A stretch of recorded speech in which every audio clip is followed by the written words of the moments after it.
Hey, it's Mel from Rap Rankings. To hear the full episode this clip comes from and all of the other episodes, check the link in the description, stop by raprankings.com, or search Rap Rankings on your favorite podcast platform. And please consider liking, subscribing, and commenting to help us grow the channel and continue our journey as hip-hop's first and premier extreme podcast. Track 3, Livin It Up. Did somebody say 3? Oh, fuck out of here, okay? All right, it ain't your time. Your time was then. Ja Rule's time is now. And it was also then. With Livin It Up featuring Case, produced by I Missing You. I can't see Case without singing that. Produced by Irv Gotti and Lil Rob. Oh, listen. Flat 8.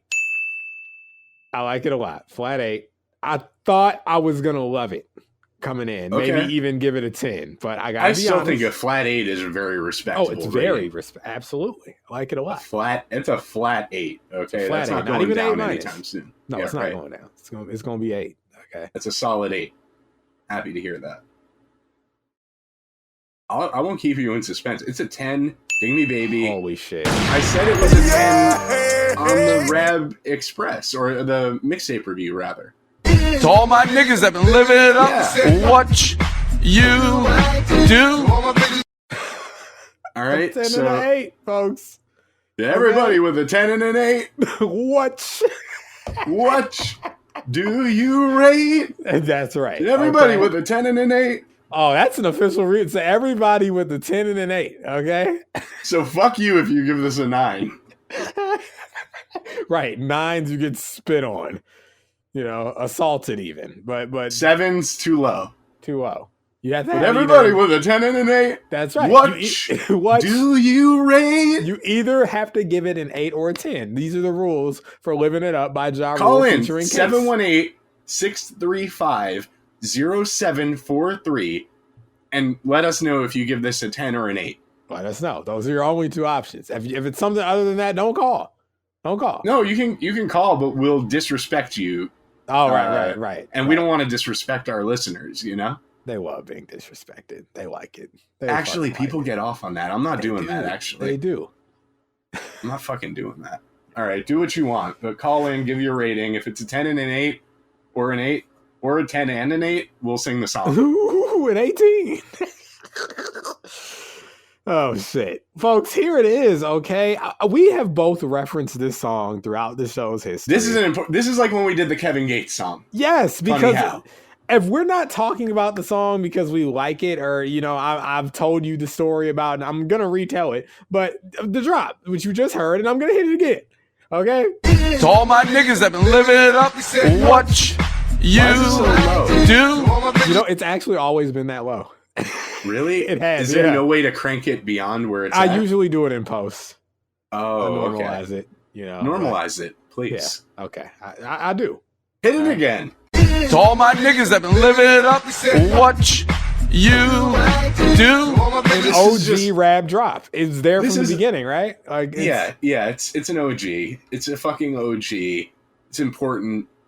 Us doing this review is an important moment in rap history for sure. It may have never happened because this was never on the schedule until this audible was called. Right.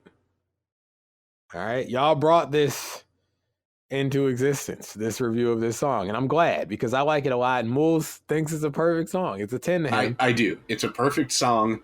And I'm going to break it down piece by piece. Oh, please do. So I was just complaining about this guy not being able to find the pocket and having very subpar flow on the last song. On this song, this guy fucking floats over this beat. I would even go as far as to say it is a reference quality masterclass of delivery. He's perfect for this song. Yes. His voice, his cadence, everything just works. That's point number 1. Point number 2, Ja's strengths. So, Livin It Up is a feel-good party record. He's good at these types of songs. It also dabbles a bit in his other strength, arguably an even stronger suit for him, which is girl songs. While it's not a duet with a woman, a trope that 50 Cent would exploit and damn near bully him out of doing, but more on that later. There are some references to women through the lyrics that lightly qualifies it for that as well. Number 3, the beat is perfect. It's almost like, all right, follow me here. Elevated jiggy. We're out of the jiggy era. It's 2001. But this is like elevated jiggy thanks to the Stevie element, which we'll get into now. Why not? Like, it's here. So let's hear the flip. It's Do I Do, Stevie Wonder. And it's a bit into the song, so I clipped it. All right. This is beautiful music right here. Real music. Check it out. From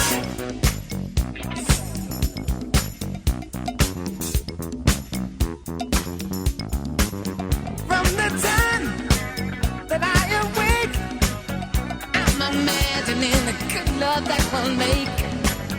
If to me, if I can do all this, well, just imagine how it's gonna feel when we hug and kiss. Sugar, do I do what you do when I do my love to you? All right. Oh, that's that. So if we're going to listen to the flip, let's just pull the Band-Aid off. Let's put on Livin It Up, featuring Case by Ja Rule. One's in the fucking air. From the intro. Listen, you're on top of the world from the first fucking note. Listen to this, folks. Okay? Picture this, okay? Yeah. One's in the fucking air. We all live. Yeah. Come on.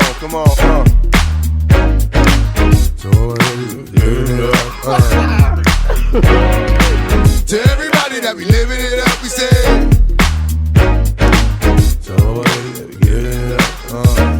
Come on, baby, this is typical, everyday, one night thing. It's a physical, I'ma love you tonight, bang. Love, calling your name, go jump on in the range and roll over. I just really wanted to hold you. The time, get to know you. That's a good chick. Before it's all over, I'ma meet this chick. Probably treat this chick more better. Cause if you ain't no thugs and ladies go together. Popping my collar, partner, who in the spot? Baby, rule in the spot, in the mug, in the watch. Ugly. Half of y'all hate me, half y'all love me. The ones that hate me only hate me cause they don't trust me. And they say I'm lucky. You think I got time to blow all this dough and do all these shows? On flight in the llama, charging white robes. Uh-oh, another episode. Do I do To everybody that be living it up, we say. what I do? And all my ladies that be giving it up, What you do? To everybody that be living it up, we say. What do I do? And all my ladies that be giving it up, My come on. love. Ladies just want a holiday, Miss Atkins. That's why they show love with more passion than average. Tonight, man. We can't play the whole song, but come on, we can ride. Come on, we can ride. Rule, baby. All right, listen, I'm all for it. All right, I have to put away all the G-Unit soldier apparel for this one. Hey, nigga, I let you play that one song from Cookie Monster. It's a good song. It's a good record. This is the one, okay? Now, 50's got more than 110, but Ja has a 10. Some of my favorite rappers don't have a 10, and Ja has a 10. I'm not done, though. Number 4, while we're on the topic of Stevie, Case doing the Stevie interpolation rather than just sampling the Stevie record, it's an inspired touch. It is. Point number 5. I've already laid out, very recently, might I add, what I think the top 5 rap singles of the 2000s were. This was not on that list. I think this would be in the top 10, though, pretty easily if I were to expand that list. It's one of the best rap singles of the 2000s. Mel was talking about that intro. I feel like I'm on the top of the fucking Empire State Building. That's right. And there's like a 360-degree like drone video copter filming me. Yes! You get it. You get it, man. It's All right? crazy. From the moment it starts. And then you heard him on there. Like, if he rapped just like that on every song, he might be one of my favorite rappers. And yes, although it's a 2001 single, I was talking about this being kind of like elevated jiggy. I feel like it shares more of its musical DNA with Mo Money, Mo Problems and Still Not a Player, both 10s, by the way, on this show, than like the music of 2001. It fits in with those records to me. Yeah. And there's some of like the best party records in rap. This being one of them, really. Like, to this day, it gets me so hype. It gets me so excited. It gets my blood pumping. It gets me tapping my toes, okay? That's what music is supposed to do, pal. You know? Regardless of genre. This is a fucking perfect song to me. And I just wanted to point out that, like, as bereft of technique as he was on the previous song, he feels like he's like a fucking elite rapper on here. And it's not like a barring out type record, but because of the tempo and how he's flowing, it just sounds so smooth. Listen, Ja Rule can be a shitty album artist or a subpar rapper overall. A hit is a hit. It can withstand a bad album. Is a hit. Yes, it can withstand the changing of the times. It can withstand a beef with 50 Cent. It's a hit. That's what hits actually do. Here's the thing. I don't really care about his raps. The flow is pristine. Yes. Yeah, and it's like, again, it's not what you say, it's how you say it. Yes. And he's saying it incredibly. I'm here I do for have the a seventh way... point, by the way. Oh, okay. My final point, actually, as to why this is a 10. Yes. This is a 10, finally, because watch. Right. The Moulz Mel. The song has, I mean, it was always probably like a 9+. I've settled on a 10 once and for all, because Watch has endeared the song to me even more. Yeah, I mean, bro. Somehow I like the song more in 2025 than I did in 2001, and I loved it in 2001. Because that's what hits do. They transcend the times. They resonate with all generations and all. Because look, it's one thing to be a feel good record. Or try to be one. It's another thing to be one. My grandma, rest in peace, like this song. My grandpa, rest in peace, like this song. I like it. You like it. Everybody likes it. Racists like it. To all my niggas that been living it up, what you do. Everybody likes living it up. You were saying your mom was not so enthused to hear we were going to be reviewing Ja Rule. Of this review, but I said it's the album with Livin It Up, and she went, "Do I do my love?" That's right. For you, because she knows. She knows. Okay. Well, honestly, if 50 sent me to do the ultimate deed on Ja Rule, you know, I'd pull out the gun and I'd be looking at him.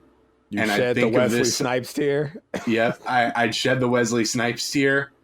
And, bro, I would tell him, you have to go somewhere and never be heard from again. Wow, you would spare him just for living it up. That's real. But he could never compromise my position as a G-Unit soldier. He would just go retreat to the Fire Festival Island. That's right. Okay? Yeah, just eat your cheese and lettuce sandwiches. Exactly. On whole grain bread from Walmart, and you will never be heard from again. Listen, the gunshot I just let off, that was the one you shot it into the air. 50 thought you shot him. You go back and he's like, I know that was hot. I like that song too. Everybody like Living It Up.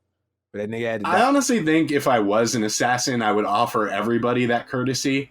Like, you have an opportunity right now to leave and never be heard from or seen again. But you have to do that because the other option is I have to kill you. And that's not good. Wow. Rab Films, The Opportunist. As in a man who is an assassin, a hitman, but he offers opportunities to all of his targets. Okay. Yeah, like, listen, the only way this is gonna end is with you dead, and like, or you disappear and make it seem like you're dead, because I'm not gonna miss out on this payday. But like you don't want you to can never kill. You will. I know, but I have to. It's too much. I think like, oh, they've got like loved one. It's like so much to think about. You are the Would weigh on me compassionate, too much. sentimental killer. Yeah. So you give them all an option. You're the and they say, well, what's the movie is someone comes back from exile. Of course, that would have to happen. Collected that you were supposed to collected the money on for killing, and they're just like, fuck that guy. Like I'm back. Like whatever. Like fuck him. If he gets in trouble with his job, then it's his problem, not mine. Everyone else over the years has like heeded my words, and they disappeared, and they were thankful that I spared them. But one guy, you're guy's probably a fuck. The non-psychotic Anton Chigurh. Like you, and here's the thing. Then I'm being hunted by my contractor, of course, as well as this guy. Oh shit! It's the ultimate action film. Okay. And this song is in it. Livin It Up. Well, here's the thing. There's the scene when basically the person who hired you shows you the footage. Like, what the fuck is this? You take a look at the screen, and it's the guy that you're supposed to have killed partying on like a yacht in the middle of nowhere to... Okay? Yeah. He's fucking shimmying. It's like 8 women around him. Okay? Woo! Stupid fucking sucker. Let me live. Come on. Maybe it's fucking Dave Portnoy from Barstool. That's who you were supposed to kill. Okay? Oh, he's in the film? Yeah. Watch. He's singing Watch on the boat, and the person's looking at you like, why is he still alive? And then maybe he gives you like, I'm going to give you 5 minutes to get out of here. A head start, because I'm going to kill you for not killing this guy. So he's a bit of an opportunist himself. Everyone will end up realizing that they all don't want to have to kill. Does he give me a head start, or does he say like, you have 24 hours to kill him, or right, we're gonna come after that's you? your opportunity. You have 24 hours to finish the job, or and I'm like killing you are fired basically. But if you don't kill him in 24 hours, we're gonna kill you. What a film! Dude, this film it's honestly seems good. The way you had to say that, because most rap films are batshit insane and hinge on the chaos. But this is a competent narrative. Like, this could make sense. Wow, we're getting into more prestigious works. That's right, of course. Without having financing for our less prestigious ones yet. Well, what's new? All right, look, the record will be in the movie because it has to be, because it's a feel-good record. And this ties into what I was saying. Oh, dude, is Jesse in the film as the original it's like a flashback to like the opportunist that let someone else live or something like that? No, he's the first guy who was allowed to be let live. Because Jesse, he he wouldn't be no opportunity. He would just be like, all right, I'm killing you, okay? Like, so, you know what? Okay. I go to like Ireland to visit him on like the coast or something like of Ireland, and he's there, and like he has a small farm with, and like, he's shocked. He's like, it. "Oh, you found me," and you're like, "Yeah, we always knew where you were. We just didn't care enough." But it's like, we got a problem. We got a problem. We need to talk to you, the first man who ever got let go. What would you be doing right now if you decided to come back from your exile? And it's like, oh, well, I would probably go to get some cookies. Okay. Exactly. But we're like, Jesse, that's just you. Of course you would get cookies. That's not much help, But then, of course, because Jesse just has that savant quality about him, his second guess would be like spot on. It's like, oh, I don't know. I'll be in Costa Rica, like hiding out at this like building, And of course, that's where Dave Portnoy would be, Doing blow, like Scarface. She's on fire. Maybe She's on Fire's playing. In classic action thriller trope, we need Jesse to come out of hiding to play a role and then go back into hiding. It's like, okay, well, listen, here's the thing. If you want to stay living your life on this farm, you need to act like you're a cookie delivery man. So he goes to Costa Rica.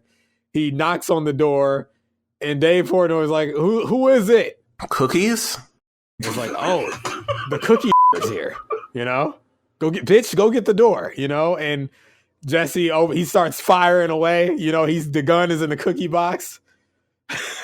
Moulz sent me, okay? Listen, this is a whole movie. I'm seeing the whole fucking thing. Okay, this is the full fucking thing. Kendall Roy voice. Okay, this is our blockbuster. This is what we need to do. You know what? We kill the guy within 24 hours, and we let the agency know that the job is done, and we we have like proof, like encrypted proof of it and everything.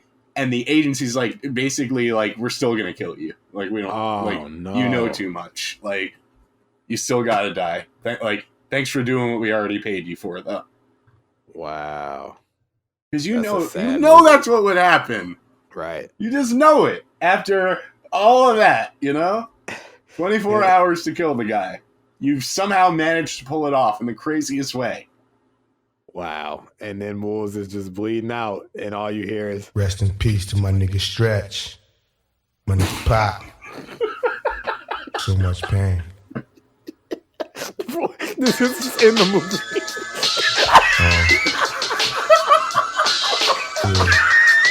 What the fuck? Oh my. This is the best movie ever. I'm sorry. I fucking love it.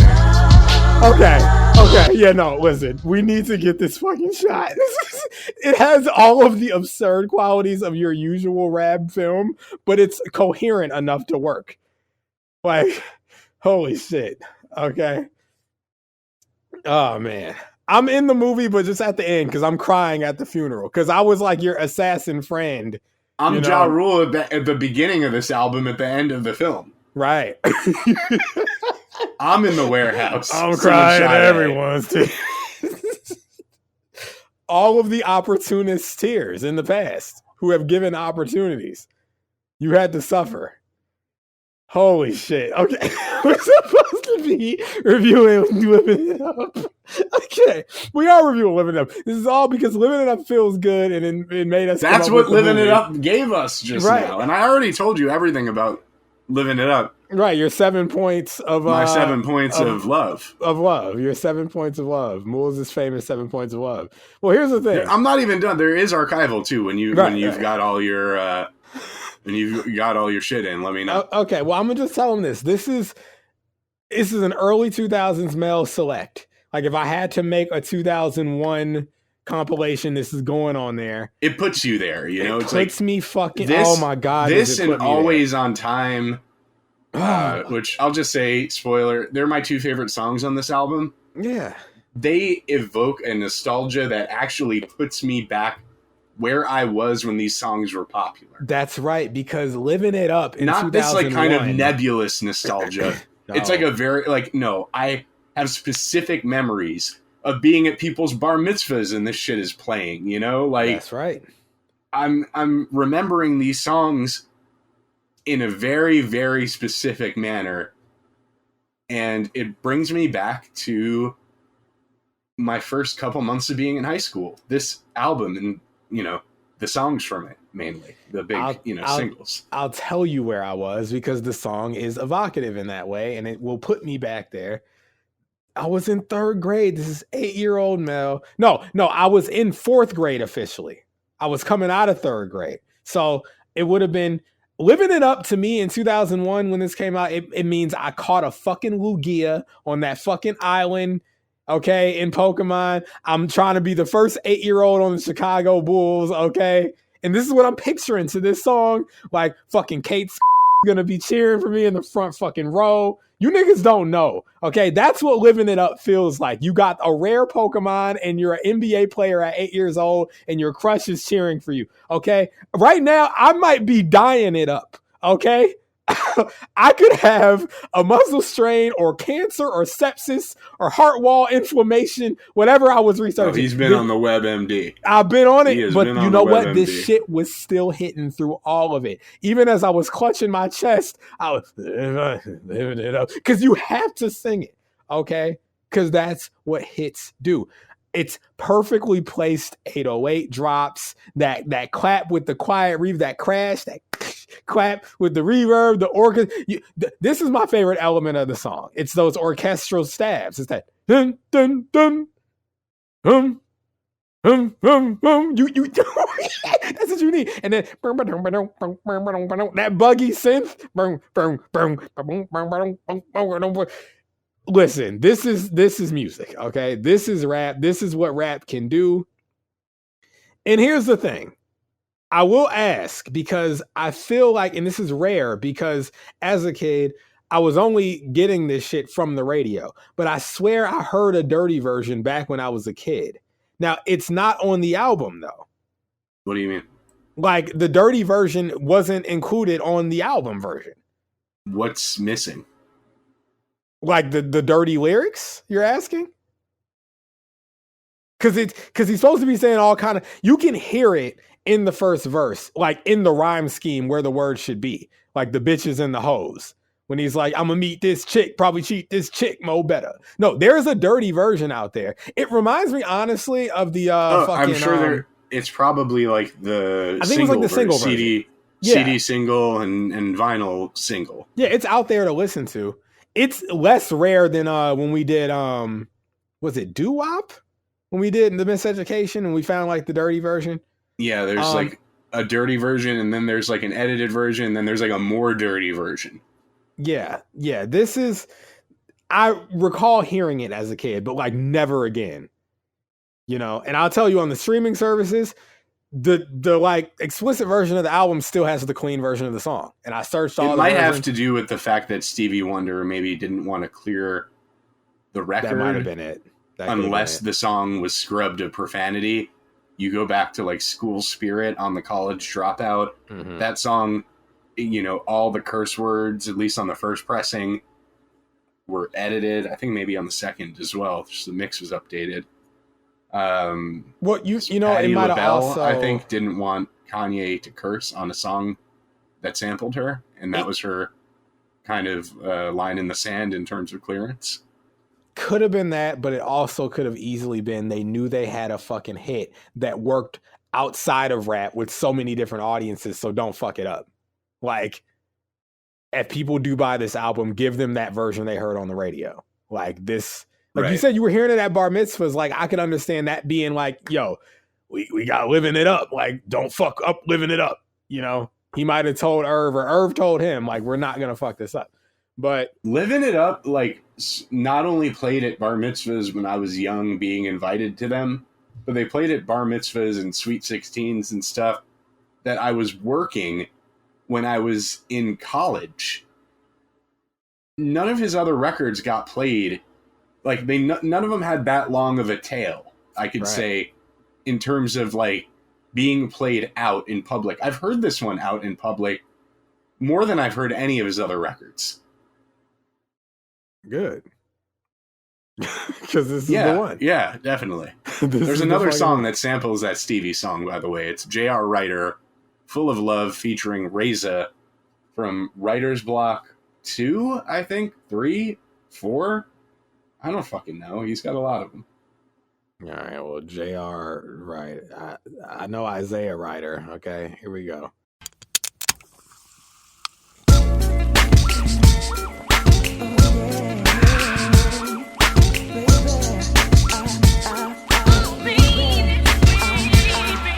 Yes, I got some honey kisses for your lips. Yes, I got some honey dripping chocolate kiss. Holla at your boy. That's right. Some of it, I'm full of love. Listen, yo, I'm straight fly straight all throughout the tri-states. Shorty, why wait? Let's head back to my place. This be my cake, pop taste, star bake. Apartment 5H, building is a skyscraper. Let's escape the scene. I got major cream. This ain't no Livin It Up. Okay. I don't even hear the sample, but okay, I guess so. Let's get loony. Yeah. And shoot a booty movie, move your booty. That's right, do your duty. One tub, two movie booty, duty. Like, what are you talking about? Maybe it's deeper in the song. Is something? I don't want to hear anymore. Okay. Well, this is a 10. Okay. All right. That's what matters. The only other thing I can say is he does his job getting me back to this case and Stevie interpolation chorus without making me want to turn it off. And that's what matters. He doesn't have to say anything. He just has to flow well. The ones that hate me only hate me because they don't trust me. He say that like that's not a good reason to hate someone. Like, that's why you can't pay attention to what he's saying, because he ain't saying nothing, but he's flowing. What else can be said about this? His contribution that like actually hits is where is it? Yeah, it's really him referencing his old song, the radio blasting Between Me and You. Well, you better call back to it. You only have so many of them. 50 like only that allotted song. 10, okay? I don't like Me and You. You don't like Between Me and You? The freaky thing that you do? You don't like that? Everything that we do. Boom, boom, boom. Dude, you don't like boom, boom, Me and boom, you. Boom, boom, boom. And everything that we do. No, I don't like it. Christina Milian? No, fuck out of here. Come on. That's not one of his good songs. Boom, boom, boom. See, you wasn't in the back of the gray Cadillac with dinner roll, okay? That's why you don't like. No, categorically, I can't say that I was, okay? Yeah, listen, this song, you have to love singing it. Even though I guess it makes sense. I don't care that it doesn't. Like the Do I Do, it's melodically strong. He got it from Stevie. It doesn't really all the way tie into what Ja's saying. Who gives a fuck, man? Exactly. Why are you talking right now? Exactly. You just got to sing it. That's why it's a hit. To everybody that be living it up, we say what I do. Okay? Who gives a fuck? What you do. Okay. That's all you need. All right. Let's get another watch before we get out of here. Let's get another. Wait. Oh shit. I pressed. Well, it was muted. I pressed that fucking Isaiah Ryder again. To all my niggas that been living it up, what you do. Yeah. Okay. All right. Now we can start playing the disrespectful drops from the new Ja Rule drops folder. All right. Well, my final note is he starts laughing at the end of this song because he knows he got away with murder. All right. He knows he got a hit and didn't really have to do anything except sound like a competent rapper. He did have to do something, and he did. Yeah, sound like a competent rapper. Sounds like $1 million on here, okay? Yeah, but he ain't have to say nothing. He just had to rapping like his life depends on it. There you go. Well, damn. Hate to leave such a high, but fuck. All right. Hey, it's Mel from Rap Rankings. To hear the full episode this clip comes from and all of the other episodes, check the link in the description, stop by raprankings.com, or search Rap Rankings on your favorite podcast platform. And please consider liking, subscribing, and commenting to help us grow the channel and continue our journey as hip-hop's first and premier extreme podcast.